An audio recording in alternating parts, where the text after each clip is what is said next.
You're standing in a room full of people. Music is playing. Voices overlap. Someone laughs 2 feet away from you, and yet you feel completely, achingly alone. That feeling doesn't make sense, but the real answer is far stranger than you think. Your brain isn't built for crowds. It's built for tribes. For most of human history, you didn't live among hundreds of strangers. You lived among a small circle of familiar faces. 50 people? Maybe 100. People who knew your name, your face, your voice, your history.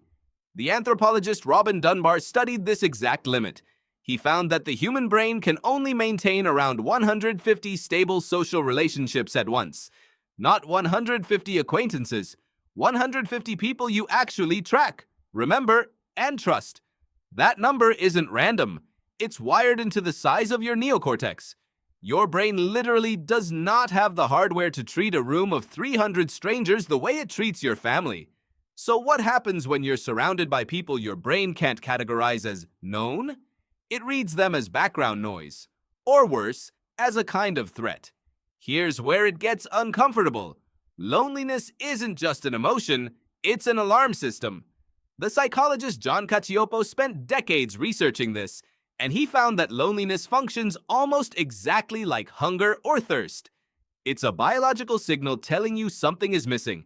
Just like hunger evolved to make sure you didn't starve, loneliness evolved to make sure you didn't get cut off from your tribe. And in the ancestral world, being cut off from your tribe wasn't just sad, it was fatal. A lone human on the savannah, without a group to share food, share warning calls, share body heat at night, didn't survive long. Predators picked off the isolated. So your ancestors who felt loneliness sharply, who felt the pull to return to the group, were the ones who lived long enough to pass on that same wiring to you. That's the twist. The ache you feel in a crowded room isn't a malfunction. It's a 5,000-generation-old survival signal doing exactly what it was built to do. But here's the part that should really stop you. Your brain can't tell the difference between being alone in a forest and being alone in a room full of people. Physical proximity means nothing to it. What matters is recognition. What matters is whether those faces around you register as my people or as strangers your nervous system has to monitor. Think about walking through an airport. Hundreds of bodies moving past you. Your heart rate doesn't relax because you're technically surrounded by humans. If anything, it stays slightly elevated.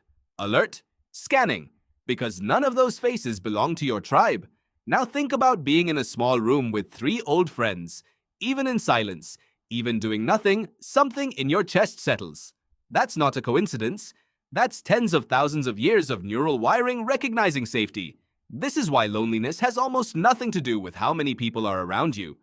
Researcher Julianne Holt-Lunstad ran a massive analysis combining data from over 300,000 people, and the finding was staggering. Chronic loneliness was linked to an increase in early death comparable to smoking 15 cigarettes a day. Not metaphorically comparable, statistically comparable. Your body treats social disconnection as seriously as it treats a physical threat to survival, because for most of human history, it was one. So why does modern life make this so much worse?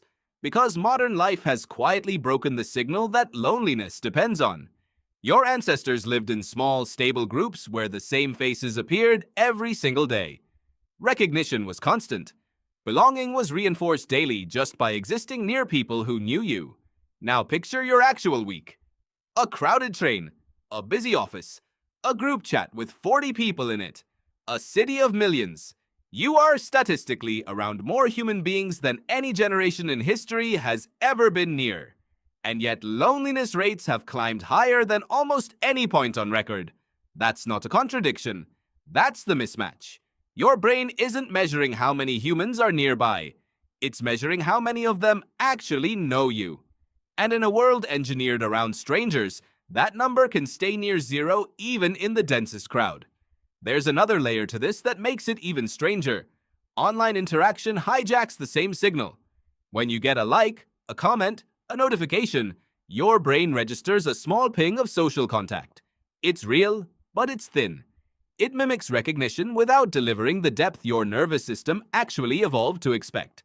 So you can spend hours connected, scrolling through hundreds of familiar faces on a screen, and still walk away feeling hollow. Why? Because your ancestors never had to worry about being surrounded by faces without being known by any of them. That situation simply didn't exist for most of human history.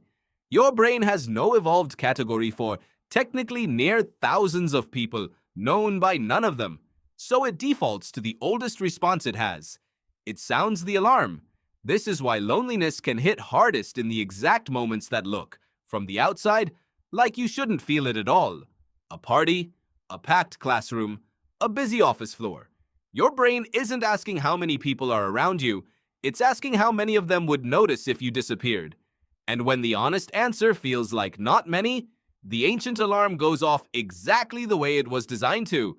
So the next time you feel that hollow ache in a crowded room, understand what's actually happening. That isn't weakness, that isn't a flaw in you. That's a 5,000 generation old survival system, still running the same code it ran on the savannah, still trying to pull you back toward the 50 or so people your brain was actually built to trust. You're not broken, you're ancient, and the room isn't empty. It's just full of the wrong kind of company for the wiring in your head. Because you're standing in a room full of people, and somewhere underneath the noise, your oldest instincts are simply asking the same question they've always asked. Do these people know me? And until the answer is yes, no crowd, no matter how large, will ever feel like enough.